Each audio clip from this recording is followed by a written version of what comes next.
الله سبحانه وتعالى القرآن دلهنواه مثل الذين ينفقون أموالهم في سبيل الله كمثل حبة أنبتت 7 سنابل في كل سنبلة 100 حبة والله يضاعف لمن يشاء والله واسع عليم. چپی مال دولت هر الله دن رقی خارج وی برو مثال ویچای ایرید قیل قجنوی هر سا قلینی ویش تواروی محصول دین تورسی مثال دی زخشاریا و الله دی گزاف سفر را ارتو خارده سوا بار وی چیز کنی داز و الله رحم ریز گهنش دی ویری چیز وی دیا.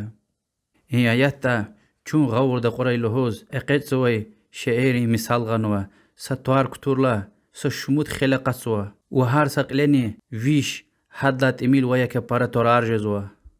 انسان دی ایمان دیز خالص لیز کلیگای و چیز نیز که آنخی تا حدز ارتو خارزو پارا یزوا فکر سی این قلین قلیز ستوار و هیلا سیقود خلقت نوا هر سا خلینی ایقوان پارا برکتلو ارتو خیز تورار و اقلیر. امام مسلم روایت نوا صحابی دی الله دی رقی دیوه گیلا پیغمبر صلی الله علیه وسلم لحنا قیامت قزواز ایرید دوش دیوه اخواده.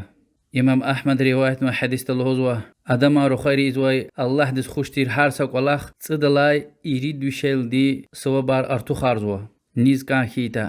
سیقون لا غیری ادن ثواب ادن خیر جزا الله دی وچی گزوی دی قدر سوز و هاگن قرآن دلهن و ریبادین برکت قخچودا صدق ایرین سو بار ارتو خاردا. امام ترمذی روایت ما حدیث الهوزوا خرمق و ویس صدق گیلا احد داق ونچ خیز و قیامت قز الله دی حديث قدسي دا الله تعالى أنفق يا ابن آدم أنفق عليك خارجي أي آدم رخا زن والخارجي. أبو داود وترمذي رواية حديث في غنبار صلى الله عليه وسلم لهنوا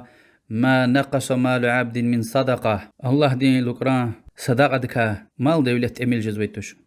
إن آيات ري إن حديث ري الله تعالى دين رحمتين چخي والقلور زوا چاز روزيز ويشي گزوي مال دولة الله درقل خارج ورلا صدلا يريد بشل دي قط ارتو خارزوا وحمد خوي الله تعالى ديز.